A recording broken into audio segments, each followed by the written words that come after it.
Welcome to the Stronger Than Your Boyfriend podcast, a podcast for anyone into fitness. Especially for those of you who keep that picture from high school on your fridge for goals.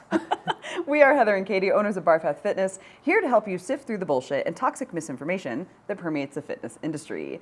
Today, we're talking to those of you who have that picture of you from 20 years ago that you just want to get down to that ideal weight again. Ooh, you just want to look like you did in high school, but newsflash, goddammit, you you're won't. older. You're 20 years older, and that's never going to happen. Correct. Okay. So is chasing a number keeping you stuck? Probably. We love numbers. Okay, let's preface with we love numbers. We love data. Yep. We love to see progress. Data-driven results Yes. are a huge priority in the fitness industry. Actually, wearables are the #1 trend for 2025, according to the ACSM Fitness Trends. All because, we all love data, right? Yeah. But also data and numbers on the scale, on the barbell, in MyFitnessPal, whatever numbers you're looking at, they can be totally helpful until they become the thing holding you back. And that's what we want to talk about today. This is not a numbers are bad episode, but it's about how you relate to the numbers. Yes. So it's really hard for people to objectively chase a number because, and that I feel like that doesn't quite make sense. Yes, you can objectively chase a number, but to do so to where it's just unemotional and you have no tie to that number, an emotional tie to that number is really hard. And you know what I love about us and the way we train is that I don't ever with a new client take measurements. I don't measure their weights. I don't, and I'm you the same. That's why I say us. Yes. I don't take their fucking waist measurements. I don't take their chest measurements, and I'm not going to, and I never will, because I don't give a shit if you can fit into smaller clothes or if you have these jeans you want to fit into. Great, you will over time. And with the strength training that we're doing and getting you to focus on healthy, whole, natural food, you'll get there. Yeah. So, sorry. Something in my throat. I'm sorry. So anyways, I won't ever do that because it just puts the emphasis on that. And I'm trying to get away from that. And it just, that's what they come in. They come into the workout and they're thinking, okay, I'm in the back of their mind at least, another workout down to get me towards my skinny jean number or whatever. So it's unattainable because you're always going to chase something. Yeah.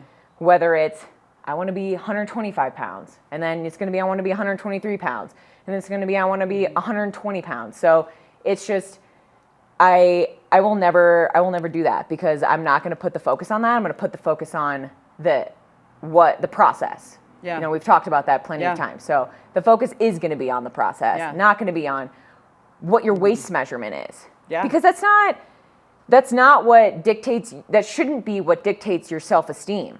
So your self-esteem should be, you're getting strong as fuck, that's empowering. You're eating healthy foods and now your health is better, that's empowering. You're sleeping better so you can, be a better parent or be a better worker, that's empowering. Not, okay, well, after a couple months, we've hit the smaller waist that you are trying to achieve. But we have the objective data, and this is what I'm saying, like, data is good. Yeah. But I think what we talk about when we say we like objective data is, okay, well, if you want it to lean out a little bit, track your calories. Like, that's objective. You're tracking your calories, that's a specific number that you have. Or what's your HRV? We've talked about that. How much sleep are you getting? Those numbers, which will push you towards that optimal health, is the data that we like. Yeah. Because it will push you towards your goals, but just not in the way that's focused on that picture or that number or the skinny jeans. So anyways. I love that. I feel like you saying that out loud is huge because it is the opposite of what trainers do. Any fitness business coach would tell you to do.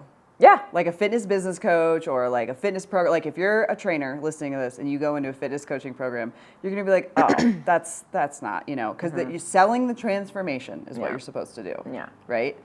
But I absolutely love that we have been around for almost 10 years. Yeah, 10 years. And we have never sold aesthetics as the goal. Nope. Like not once. And what is our retention rate? This isn't like very high. This isn't like a, oh, we're so fucking badass, but it's like, no, I'm not. It's actually like we fucking do this for a sacrifice. Like, we do not get a shit ton of clients that want to do transformations, and like it's not easy to sell something that's so intrinsic. Yeah. And like it's life changing, but it's hard to sell because you can't see it. Yeah. What we're selling. And you can. The thing is, you're gonna see fucking amazing physical results. Yeah. Like we have a lot of clients who have taken photos before and after just because they look great and they want to show want it to, but we've but never that asked. wasn't the goal. Yeah, we never asked for it. We've never asked someone for that. Yeah. And that is the difference. We focusing on feeling, not seeing. Yeah. I don't give a shit. Like, and if you think about anyone else, if you're thinking about you in relation to other people, and you know, someone might have a little extra body fat or they're just really skinny, you don't give a shit. That person does, like you do. So yes, we want you to feel, as a client and anyone, to feel confident, but that is not the way to get there. Yeah. And I won't take your measurements. Don't ask me. I love that. Yeah. I'm not gonna, I mean, I've got all my clients, I've got, you know, online versus, you know, in person is a little bit different. Yeah, they're that's different true. type of clientele. And online people, I would say they're more focused, you know, I've had some, you know, badass, like they're lifting heavy and they want to like, you know, which we're going to talk about in a minute, chasing a number there, like lifting wise. I think that's a little healthier than chasing a weight number. But I'm thinking mostly of my clients in person. I'm like, they're busy. Most of them are moms. They've got kids. They're working full time. Yeah. And they're and you know, they don't have help. They're, you know, the pain, busting ass. Like they're working. They have multiple kids, young kids, and it's like, and throwing in the stress of, well, my jeans aren't fitting, and I'm not towards my goals, and oh my God, I have my measurement coming up with Katie. Like I would. Fuck that. No, I'm not. I would never do that because I know how that feels. You know how that feels. We both have been there. We both have felt that before. And I will not put that on my client. If they come in and they say, can we take measurements? Which I've had no one come in and say, can we take measurements? I will be like, no, and this is why. Wow. Yeah. I won't do it. I would probably say yes if that was their goal. However, I've never had anyone ask. I won't. Because we both have been through pretty intense master's programs where we've learned how to do skin folds and body we know how to composition. do like, it. We know how to do all the testing, and it would be kind of nice to do it again because it's been a bit. Yeah, but also like I won't do it. No one ever asked for it. I won't. Yeah, not a single person. And I haven't had, like we were talking about our retention rate.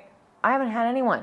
You know, maybe they'll come in and maybe sometimes I can tell when a client is coming in, they're feeling a little insecure and they're like, okay, I went to the doctor and they weighed me, and I'm like, okay, well then let's check back in with your nutrition. Let's see what that is. You know, are you willing to track? Then it opens up a conversation to that stuff to help them move along those aspects towards health. But it's just like, well, I want to, because we take your measurements and then we measure it a month later and you're stressed about that date coming up where I'm going to measure your waist. And that's such a good point. It's it's a very vulnerable position for people to be in. Yeah. To have someone else who they're probably thinking, oh, she's so fit, like to both of us. Right. And it's like, well, they're taking that's vulnerable. Yeah. Or even saying the number that they weigh is vulnerable for people, I've noticed. And it's like, I don't care. I don't want to know. Yeah. Okay, if you're not happy with it, what can we do about it? Yeah. What does this look like in your day? What does this look like in your day? And that's what we want to focus on, not the actual number. Yeah. Because also, if you're chasing the number and you have been strength training, that leanness you're looking for probably looks at least 10 pounds heavier too. So there's also that. That is true. But people are just so like, no, I don't want to be heavier. They see the scale move up. It's like, and I don't know. I'm to the point where I'm like, oh, scale's up a little bit. Yeah. Maybe I'm gaining muscle. Like I've been training my ass off. It fucking better be. If it goes down, I'm like, oh. Yeah. It's like, and it's like, wait, do I need to, if it goes down, and I don't really weigh myself that much, but if I check in, I'll check in just to see. Too, and if it's low, I'm like, well, maybe I'm going to get a donut today or something. Like, I don't know. It's just, I don't want to be skinny. Yeah. You know? Yeah. So and if you know that if you're doing all the right things and you're getting enough protein, you know most likely that's muscle too. Totally. So that's why you have that power to just be like, fuck yeah, if you're doing all the right things. Totally. Like that's a muscle. Yeah. Hell yeah. Yeah. So yeah. Okay. Yeah. Okay. Performance end. Yeah. This can get in the weeds a little bit too. Definitely healthier than chasing measurements in the scale. Totally. Yeah. Totally. I have a relationship with this one. Yeah. I did at one point. Yeah. Yeah. Yeah, you did too. I mean, I think everyone who decides to train for performance versus aesthetics at some point, versus health or skill, like there's a lot of different things to train for, right? There's skill, aesthetics, health, and then there's performance. Right. And skill and performance do go hand in hand. Like all of it goes together, but performance is more like you're competing and you want to hit this goal and have this tangible outcome, right? And this again is a number. And while that is definitely more healthy than chasing a weight on the scale, there is still a lot there. And I can relate this to when I was powerlifting. Yeah. And if you're strength training and you're like doing squats, bench, deadlift, whatever, if you're doing any sort of thing where you're like, you're always trying to push to the next level and get more weight, right? But once you start really looking at those numbers and competing, it can get kind of brutal. Like I can relate to the time in my life when I was relating my self-worth with what was on the barbell, right? Like I spent 7 years in powerlifting and I've talked about this before, and we did an entire episode on why I quit powerlifting. But I spent 7 years in powerlifting and I was so set on the numbers that the pain and the daily like injuries and nothing else mattered. I was gonna say your physical pain. My physical pain. Your back pain. My back pain. Yeah. I was finding every way to get around it so that I can continue training. Right. To break the records. Yeah. Right. And health wasn't as important as it should have been. So it's great to focus on performance over weight loss, but I feel like that was a detriment to me as well. The difference, you want to know what the difference is? And I think that focusing on chasing a number is completely fine. I think when it becomes the situation that you were in, competition. Because then it's like, fuck, got to be my total. I want to make it to this competition. I want to make this weight class. Yeah, I was going to say the weight class there's the is weight that another comes in piece of competing. So, because I've had, even for myself, I've noticed, like, okay, I always want to get stronger and, like, throw some more weight on the bar for my squats and my deadlifts. But if I do it, great. If I don't, it's just whatever. Yeah. And I've had clients who are into that. You know, they want to push their deadlift, they want to push their bench, they want to push their squat. But truly, the mental and emotional difference is that competition aspect. Yeah. And I've created a program for people, mostly like my online clients, who've been wanting to chase specific numbers, but that was it. And it didn't negatively impact their self-worth. Yeah. It was just a goal, and it was, okay, well, we didn't hit it this time, we'll hit it. This can be the training block if this is still your goal. So I think that's not to say it can't happen to someone who's not competing, but I think that competition aspect is where anything gets unhealthy. I agree. Whenever you want to be the best at something. Yeah. And it's definitely, I think it's way healthier than competing in bodybuilding, powerlifting. Yeah. But, a lot of injuries, you're still trying to hit a certain weight class. And especially for women, they're like, well, I want to be lighter so that my total is better. Yeah. Actually, I see this in men all the time too. Yeah. I think in powerlifting, men are cutting mass weight classes, like 2 to 3 weight, like, because they can get away with cutting a little more than women, like it doesn't impact their hormones as much. Yeah. So I see men doing some extreme cuts. Well, I think there's a lot of pressure on both, like with both. Think of wrestling. Yeah. Men in wrestling, they're starving themselves. Right. The day of. The day of. At young age is so bad for you. That is, when you're young too, even in your 20s, male, female, just eat, grow. Like you're still like pushing, you have prime, you're young, you are pretty much in that optimal state of your life to grow. Right. So do that, and then maybe cut in a little bit, down the line, whatever. So I would say chasing numbers for powerlifting kept me stuck in injury, right? So chasing the number on the bar kept me stuck because I kept getting injured. And if I would have just not chased the number as much, I could have taken care of my injury and probably gotten a lot farther. I also was chasing the weight class, which means that I wasn't allowing myself to gain enough weight to get stronger. So then it comes into the whole weight loss, chasing a number on the scale too. So it actually can be just as bad, if not worse, than bodybuilding, because bodybuilding, I don't really think they care about your weight, right? It's height.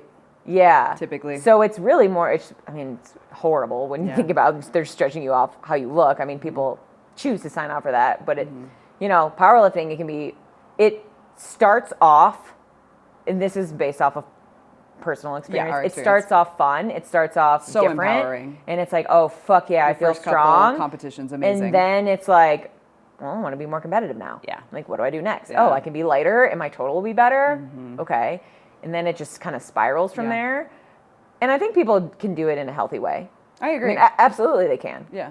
But I think for a lot of people, it's, if you're that competitive type person, I think there's a different way to go about it, because then if you tend to be that person, this is a slippery slope. Yeah. You're going to either hurt yourself really bad. You're going to be way too underweight for how much you're lifting and then hurt yourself really bad. And or there's that emotional side of things where you're getting into the, weeds of that body dysmorphia. And I don't even know what you would call that in relation to chasing that number. But I mean, if your self-worth is being placed on your total or what you hit for your squat, then that's always where you need to take a step back and just back away for a bit. Right. So, yeah. Now just you focus on being strong and not chasing a number. So, totally. Yeah. How I feel, how I move, all that. Yeah. Which is like ding, ding, ding. What I was talking about with clients, with people who like to compete. And it is tricky because I do think that people who played sports specifically when they were younger like to have that competitive aspect in their fitness. But my goal is always to get someone away from that. Like, hey, this isn't going to be a competition for the rest of your life. This is now going to be, how can we keep you healthy so that you stay healthy forever? Yeah. Not to compete and be the best. Right. So that's just food for thought. Yeah. Yeah. Okay. Calorie counting. Yeah. This obviously goes hand in hand with the weight loss and chasing a number on the scale. But I think if you're focused on chasing a certain weight, you're probably going to be focused on hitting a certain calorie intake for the day. Yeah. So we've talked about in the past, it is important to track your food and to get a baseline so you know how much you're eating.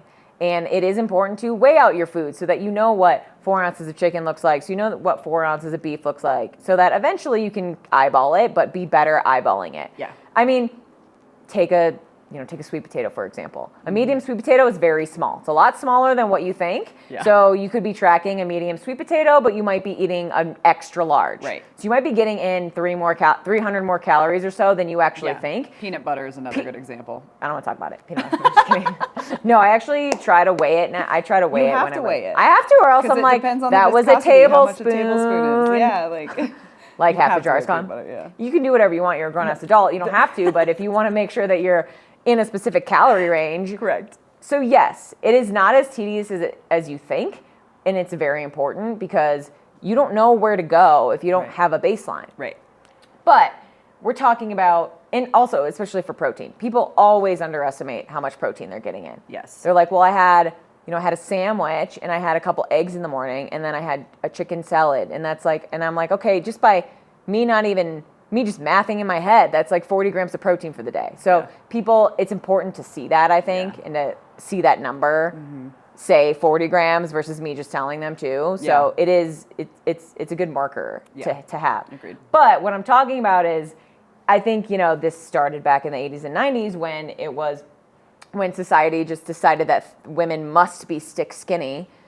Like the supermodel, that was the supermodel days, and they were all skinny, and the calorie counting became a thing. And for some reason, people just decided that 1,200 calories a day was the magical, like, you can be really skinny off of this mark. So where did that come from? I don't even know. I think it's baseline, like the lowest you can eat to live.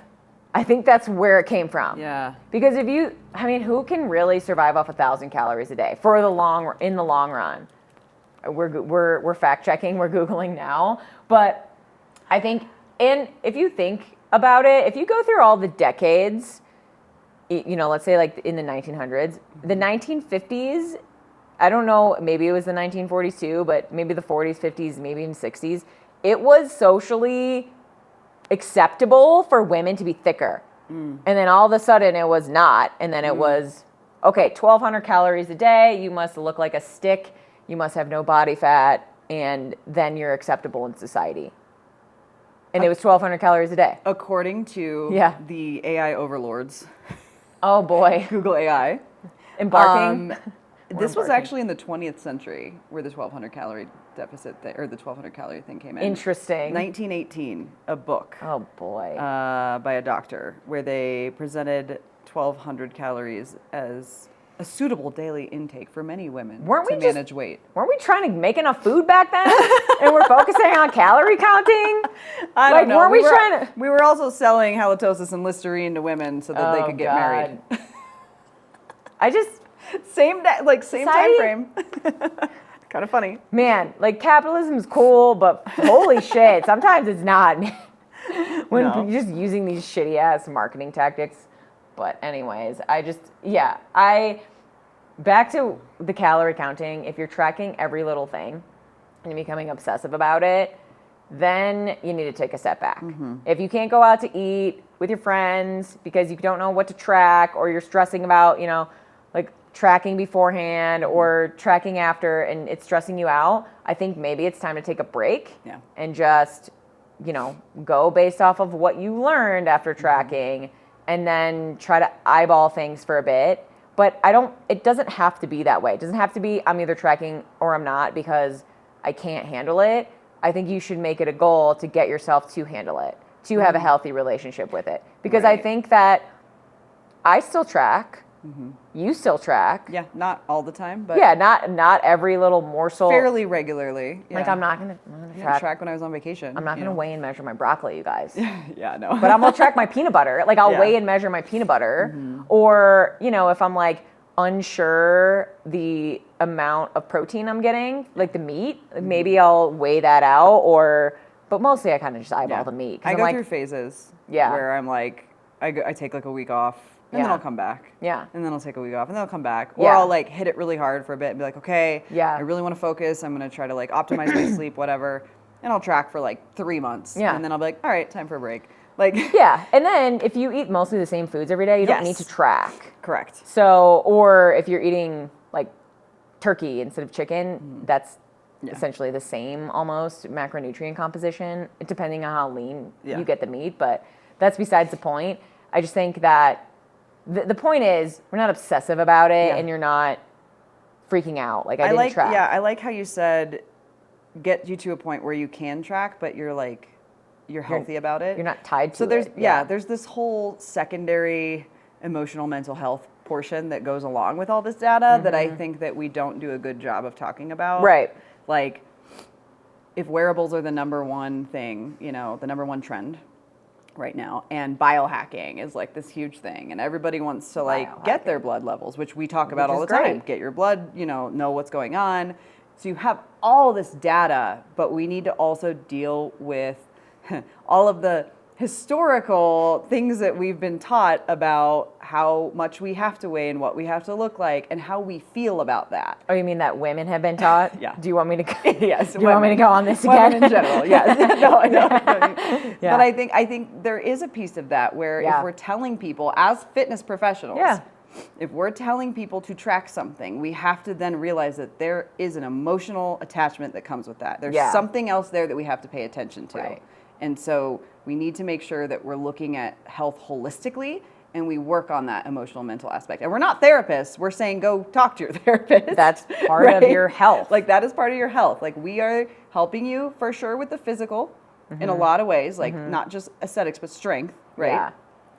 Someone needs to be helping with your mental and emotional too, if that physical is just too much. You know what really pisses me off? It's that we are now biohackers if we want to go get our blood tested.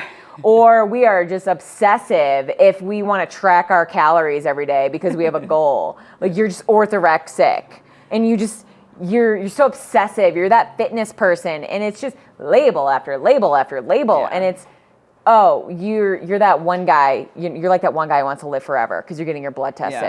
And it's like, no, I'm just trying to be healthy. Right. And it's just, I think that society does, well, in the fitness industry, it kind of perpetuates that. Yeah. But also I think people around you who see you tracking your food, like, and they don't do it, I'm like, well, oh, that's really, it seems obsessive. Yeah. I mean, I guess like I can maybe put myself in their shoes if they've never done it and just see, oh, okay, but it would be more intriguing. Like, what are you doing? Yeah. How do you do that? Yeah. What are you tracking? Like, how does that work? Versus you're just, to live a healthy lifestyle, you're weird in modern society, which is okay. It's stupid, but I just, like, go get your blood work. This should just be healthcare. Yeah, This I shouldn't know. be like you're a biohacker. Right. You're taking a supplement, you're a biohacker. Like that word gets thrown around everywhere. Like everyone's a fucking biohacker now. You know what biohackers are? They're the people that literally are doing everything all day, every day, so that they can live until they're like 120 or 150 or whatever, which sounds miserable to me. Yeah. Because they can't eat out, that is crazy. Like that's extreme. Yeah. You know, and I don't think every biohacker is doing that, but that's the biohacker. Yeah. It's weird it's a weird word, like Well, biology it's a made-up hacker. word. Yeah, it's a marketing fitness term. gimmicky. And you can go get your blood work without being pigeonholed as a biohacker, or you're just like this crazy health freak. Right. And that really, it bugs me because I get it. you're not a crazy health freak Yeah. if you're tracking your food. But also, is it bad to be a crazy health freak? Like you Right. should want to be healthy. Yeah. People should want to be healthy. That's why, I mean, you want balance and we all want balance.